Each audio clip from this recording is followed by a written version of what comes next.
If your kids are acting out, they might just be sad. The pandemic brought a major upheaval to the lives of Amber Sparks and her 5-year-old daughter, and her daughter is exhibiting unruly behavior because of it. Sparks, a Washington, D.C.-based writer and author of the short story collection And I Do Not Forgive You, recently witnessed her daughter having a meltdown over something incredibly trivial, like a crayon breaking or something like that. She started screaming and throwing things around, including her whole body, and it lasted for half an hour, I think. She never has tantrums like that until now, Sparks said. She just kind of wore herself out. At the end she was just crying quietly on her bed, and I was hugging her, and she said very quietly, I miss school, and I miss my friends. It was so sad. Sparks and her daughter live in a small apartment in the city, where they used to walk to parks, museums, restaurants, libraries, and bookstores. Now they mostly stay home alone, Sparks said. And her daughter never hit her mother or anyone else until this crisis. I can see her get so frustrated, all the feelings rising up, and her little body can't quite contain them all, Sparks said. I'd just try to hug her, because what else can I do? Sparks' tweet about that meltdown received more than 250,000 interactions, as other parents commiserated by sharing similar experiences. Kids are sad because they're missing their friends, routines, structure and predictability, said Christopher Willard, a psychiatry lecturer at Harvard Medical School and author of The Breathing Book, a breathing practice book for kids. They're feeling the same emotions that adults are about the pandemic, Willard said, but expressing them in different ways. They cry, cut their hair, yell, scream, argue and fight with their siblings. With the advice of a psychiatrist and a psychologist who specialize in working with children, parents can pause and respond productively. They can help their children through the hard moments and prevent some future meltdowns by supporting their emotional stability and giving them the tools to express their feelings. Recognizing the root of bad behavior, even the best parents are having trouble keeping up with the basics as they work from home and try to keep regular daytime schedules, get 3 healthy meals on the table, make sure their kids get enough exercise and keep to bedtime routines, Willard said. That's been hard for our kids, Willard said. That's also going to impact their mental health. It's going to impact their impulse control and their ability to regulate their emotions. Children may also regress to the pastimes and misbehavior of their younger years because it makes them feel safe. Kids also aren't getting the social reinforcement from peers that tells them tantrums aren't cool. That's good peer pressure they're missing.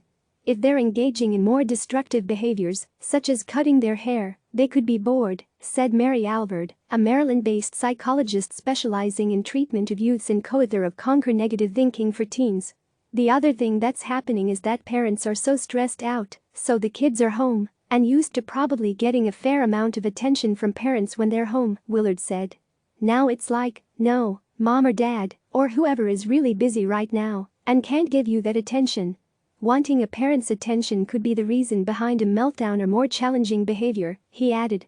And when parents are stressed out and impatient, they're more likely to snap at their kids, which creates a vicious cycle. Acting out may be normal for kids, especially when they're not as verbal, Alvord said. Younger kids can't necessarily or clearly articulate their feelings. Often it comes out in acting out.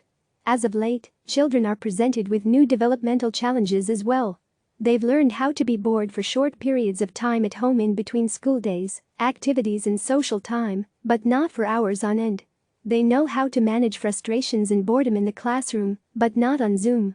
These changes pile up on kids, and their reactions are relatively normal, Willard said. At this point, just assume that what's underneath it is sadness, Willard added. It's not personal, and they're not doing it to drive you crazy, or to ruin your phone call or screw up your dinner plans or anything like that. They're doing it because they're sad, they're lonely, maybe they're hungry or tired. They're really feeling out of control. At the same time, parents should watch for and question recurring behaviors, isolation, poor sleep, perpetual misbehavior, as potential signs of something more serious going on, such as depression, anxiety or attention issues. In that case, contacting a therapist or psychiatrist for virtual appointments with the child or parent might help. Helping kids cope. If at the end of a tantrum a child admits what's really wrong, that's a great moment because it means that he or she trusts the parent, Willard said. But the goal is improving the time it takes to get from tantrum to admission from 40 minutes to 5 minutes. Parents can try to connect with their child by validating his feelings, Willard suggested. Jump in and say you're there. If he needs a hug, tell him you love him and that you understand this situation is so hard. Ask the child what he was thinking and feeling at the time so you can get to know his triggers, Albert recommended. I think as parents we can check in more and say, how's it going? Are you feeling okay right now? What are you looking forward to doing today? When do you want to set up a FaceTime with your friends later today? Willard added. Parents can also help children become more comfortable with what's not currently available to them by focusing on what's going well and what they can control. But still be honest with them about the pandemic, lest you lose their trust, Albert said. Just don't let children catastrophize everything. Part of what you can do to cope is figure out the areas they're most missing and how as a parent you can sort of orchestrate to help them get those connections with friends, a cousin, relatives and whoever else, Albert recommended. Then they're more relaxed physically, more engaged and feeling better. In that way, though their social lives aren't the same, kids can feel that some aspects of life are predictable, safe and worth looking forward to. Lessons in emotional intelligence. Learning emotional intelligence is a key part of growing up, and it's important to navigating this difficult time. It's a type of intelligence that enables someone to process emotional information and use it in reasoning and other cognitive activities, according to the American Psychological Association. Proposed by U.S. psychologists Peter Salovey and John D. Mayer in 1989, it comprises 4 abilities: to perceive and assess emotions accurately, to access and express emotions when they aid understanding of the situation, to comprehend emotional language and make use of the information, and to regulate one's own and others' emotions to foster personal growth and well-being. Everyone needs these skills to be successful in their personal and professional lives, and parents can use children's heated or low moments to build those abilities. It starts early, Albert said. We have to learn to tolerate a certain amount of distress and moderate our emotions because life is full of lots of little distresses. Start by naming the emotions that arise in the characters of books, favorite television shows, or movies you expose your kids to, Willard suggested. Talk about and explain the feelings so that kids will soon be able to recognize and label their own emotions. Then they're much more able to regulate their emotions and have that emotional intelligence that we want them to have, he said. Playing games such as I Spy, 20 Questions, Mother May I, or Simon Says, can teach impulse control and build a child's capacity to understand the perspectives and experiences of others. They're also good cognitive brain builders for kids when they do go back to school to keep their brains kind of shaped with exercise, Willard said. Playtime is also a period for kids to relax with their parents, Albert said, and they might share more then. Continue conversations about feelings beyond the eruptive moments. At the end of the day, talk about emotions as they arise and ask children when they last felt a certain mood. And reinforcing the habit of sharing and talking through problems by modeling that behavior is key. I'm really interested in mindfulness, so I'll be playing with my son and I'm like, this is getting really stressful. I'm going to take a few deep breaths, Willard said.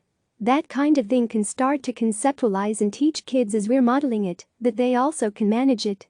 As parents hold space for their children when they're sad and work with them on productive expression, they should be patient with themselves and their kids. This is a really hard time for all of us, so don't be too hard on yourself, Willard said. Check in with your parent friends so you can all cope and manage together and take ideas from one another. If you need further assistance, call your child's school or professional help, where counselors, social workers and social psychologists may be ready and waiting to help. Don't be hesitant to reach out, Willard advised. Click subscribe to receive the latest news.